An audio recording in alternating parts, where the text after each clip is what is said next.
Welcome to Man Does Tech, where I solve the problems you didn't even know you had.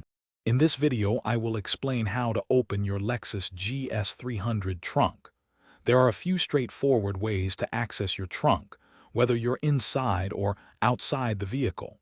First, let's look at the interior release button, typically found near the driver's seat. This is often the quickest method when you're already in the car.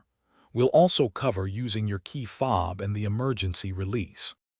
The cabin trunk release button is usually located on the lower left side of the dashboard, near the driver's knee, or sometimes within the glove compartment. Simply press this button to electronically unlatch the trunk. Remember, for safety, this button often requires the car to be unlocked or the ignition to be on for it to operate correctly. Your key fob provides a convenient way to open the trunk remotely.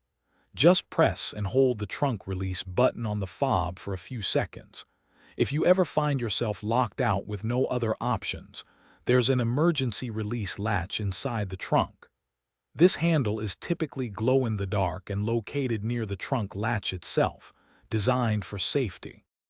If your trunk still won't open, first check for any physical obstructions. Also, ensure the valet switch, often found in the glove box or near the driver's seat, isn't engaged, as this disables the trunk release. Sometimes disconnecting and reconnecting the battery can reset the system.